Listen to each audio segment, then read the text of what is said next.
So one of the things we spoke about briefly, and I think it's just worth exploring, is I've got a bit of a pet project, and I just want to talk to you about it because I think you might be interested.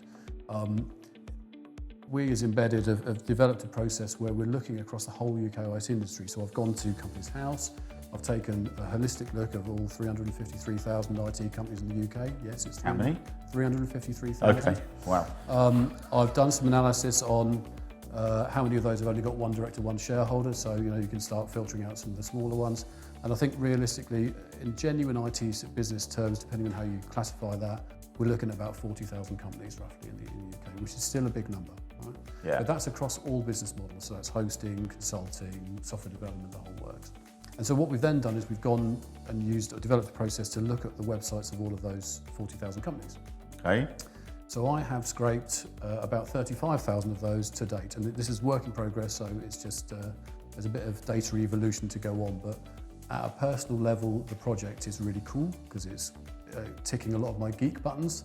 You're not geeky in any way. I don't know you to be a geek. At a commercial basis, it's really throwing out some interesting sort of general data, which we're going to keep going because I think it will give us Why? some trend. Why? I mean, I know it's an itch, but why that itch? Well, because embedded IT as a function was really designed to help buyers buy technology. Yeah. Okay? The problem you've got is it's very difficult to know which supplier to buy from. 40,000 companies in the UK. Yeah, indeed. How do you find one? So, from my perspective, I think it's important you find the appropriate match between basic demographics, location, turnover, employees, capability, obviously. So understanding that, but also, what industries do you focus on? What accreditations have you got? What's your approach to sustainability? All these sort of things I think are important. The problem is there is no central place to go and find that information. There is nowhere, you could Google Microsoft providers and it comes with a list of all the people who do Microsoft. Well, no, because we all know the deal there. I mean, obviously Google tries to wean some of that out, but it's just keyword bingo. Well, most people that say things about their websites to get themselves on top. I love the opportunity that organisations that are 2 or 3 times the size of us actually decide to put a Google ad that they've actually got Vissensa in the search word so that they can get above us in the search ranking. Thank you for doing that, guys, because that is the best accolade that you can ever give Vissensa. But I mean, that's no good for somebody. I mean, it's just a confusing market, isn't it? So, and where we started off this process, and it wasn't in the data really, it was really more just manual data primarily. But can we create a set of attributes that we look for as a buyer in the marketplace that we can then put into a directory, and there's something called the embedded directory, which I've been using for the last couple of years, to promote a set of suppliers in that context and match buyers to suppliers based on those attributes. Would it search things like case studies? So because that would start to wean out those people that say they do it, but have actually got no tenure, they've got no real track record. Well, I mean, those sort of things would be just stellar. Yeah, well, and that's where it's going. So, like I say, we're at the start of this process. The directory itself exists, and you can search the suppliers who are registered on there to identify which industries they play in and what referenceability they've got there.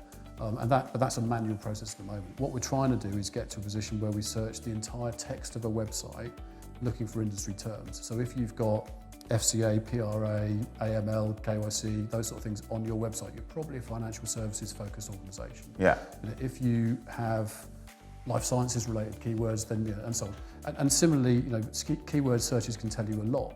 So we've started doing some basic keyword searches at the moment. I did one for sustainability, so I came up with a list of sustainability keywords to try and understand how prominent it is in the industry. Right. 35,000 websites, about 15 million pages of content. Yeah, that's a lot. You're scraping a lot of stuff. But it's a good data set to play with. Yeah. Of the 15 million websites, only about 30 or 40,000 mentioned keywords to do with sustainability and green. Fair indication of where we are in the industry at the moment. Wow. By stark contrast, there was about 3 million references to COVID and coronavirus. Would you believe it?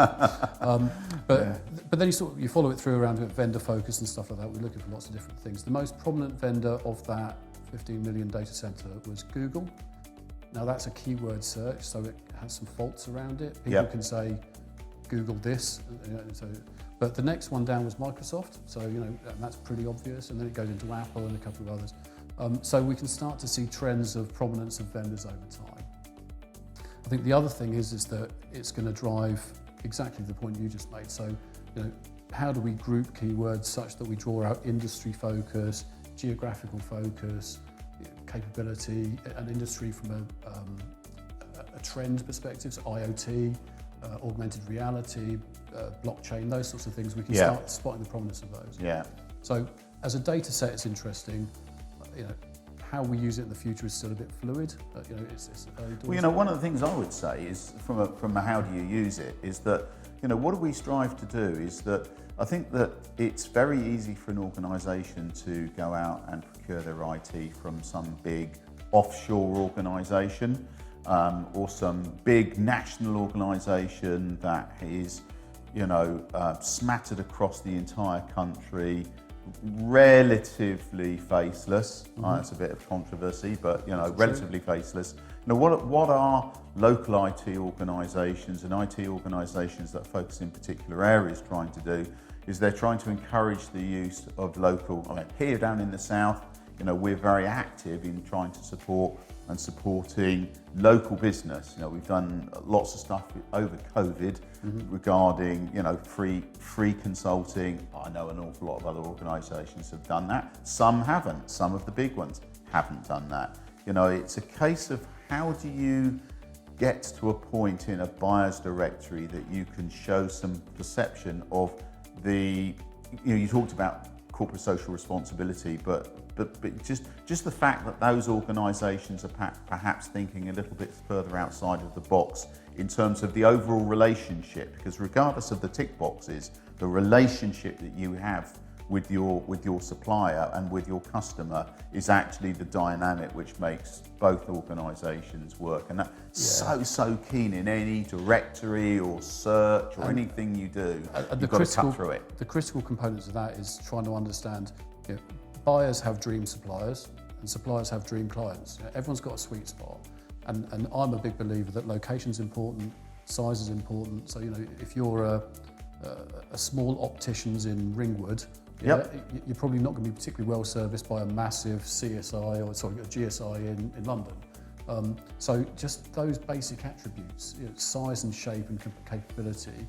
If we can define it as, it's difficult doing persona, and culture. That's quite a difficult thing to draw out of data. It is. But if you can get data attributes that lend themselves to assessing some of the cultural implications, like CSR or sustainability, like capability in different regards, industry focus, those sorts of things. Referenceability that's on the site there. As a buyer, it's invaluable. And I am a buyer, a tech buyer.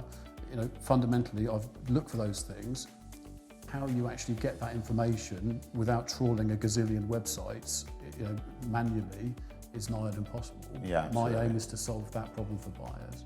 So it's a really interesting project. I'll keep you posted. I think realistically, it's work in progress. The directory exists, but this is the next evolution.